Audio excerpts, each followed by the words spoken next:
E devo dire fa impressione, anche piacere, insomma, per la partecipazione degli ascoltatori, ricevere così tanti messaggi da volontari del 118, i volontari dei club, circoli, associazioni più diverse. Molti messaggi sono sul 112. Ne leggo uno per tutti di Laura da Gorizia. Funziona male, si perde troppo tempo quando c'è una vera urgenza. Il primo livello ti chiede nome, cognome, tasse, se sei tu che hai bisogno, altrimenti di nuovo la trafila, nome eccetera, da dove chiami, a che piano sei, se c'è il campanello. Dopo ti mettono in contatto col 118, il cui operatore ti rifà tutte le domande nuovamente. Molti in Friuli Venezia Giulia, addetti al 112, hanno chiesto in massa il trasferimento ad altro incarico. Credo ci stia già ascoltando il ministro Speranza, con il quale tra poco toccheremo i temi che riguardano il suo dicastero, magari con un inizio però di risposta su questa questione, anche perché c'è Mario Balzanelli, presidente nazionale della Società Italiana Sistema 118, qui in studio con noi a Saxa Rubra. Nicola.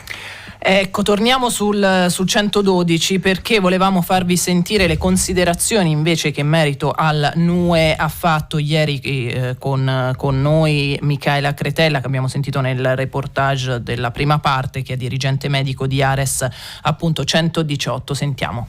Questo nella nostra organizzazione che cosa ha comportato? Un abbattimento delle telefonate incongrue. Da quando è entrato in vigore il sistema 112, quasi il 50% delle chiamate sono risultate incongrue e quindi non vengono più passate a noi del 118 e i nostri operatori sono così pronti per rispondere a quelle che sono reali emergenze sanitarie. È ovvio che il 112 è stata una vera rivoluzione dal punto di vista dell'organizzazione del soccorso e, come tutte le rivoluzioni, lascia in alcune perplessità, alcuni disappunti che spesso, trovano motivazione nella necessità di messa a punto del sistema. Inizialmente l'adattamento delle linee telefoniche, poi dei sistemi informatici, poi proprio di un nuovo modo di lavorare nell'attivazione del soccorso. E rispetto ai tempi, all'accusa dei tempi, è vero che si allungano i tempi? Questa problematica è stata attribuita al fatto che spesso gli utenti rimangono in attesa della risposta della centrale operativa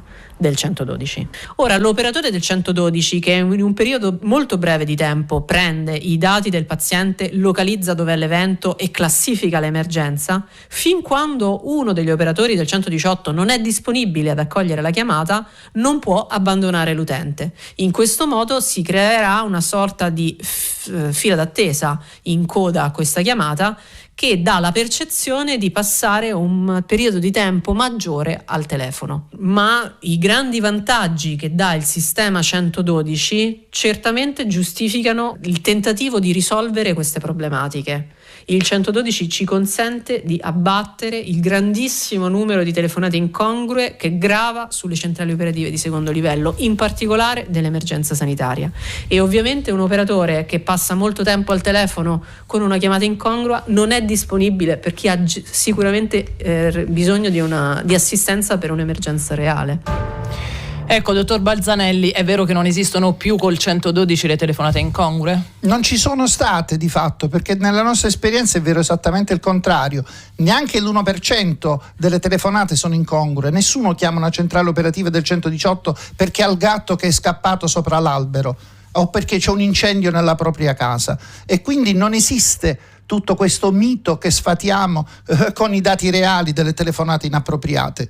Al massimo si potrà decidere di chiamare il 118 per un problema che sia di pertinenza della guardia medica o della medicina generale. Anche quello è importante. Ma chi chiama il 118 chiama sapendo che si rivolge al sistema del soccorso perché è un problema sanitario. Non esistono questo 50% da nessuna parte. Alberto Zoli, membro della Commissione Nazionale 112, ci dica in 30 secondi qual è l'obiezione, così risponde Balzanelli. Zoli. L'obiezione è che bisogna ragionare con i dati. Se sono stati citati i dati, vorrei discuterli anche pubblicamente, alla luce proprio di quello che dicono, non di quello che Vabbè, ma ci dica il nodo qual è? Qual è la sua obiezione? La mia obiezione è che nell'era pre-112, dove l'112 non c'era, adesso c'è, i tempi di chiamata, di risposta, di logistica, dell'intervista addirittura sono diminuiti, non sono aumentati. E i tempi di soccorso sono rimasti identici, se non diminuiti. Zoli, molto chiaro, Balzanelli, chiudiamo su questo. Non su pochi casi. No, il punto è chiaro, Balzanelli. 2 passaggi necessariamente sono più lunghi di uno. Se facciamo la verifica dalla chiamata dell'utente all'arrivo sul posto, si certificano fondamentalmente tempistiche allungate, ma è bene confrontare i dati, sono d'accordo, vediamoli con il pre e il post di tutte le regioni implementate e delle prossime. E poi vedremo, Nicola.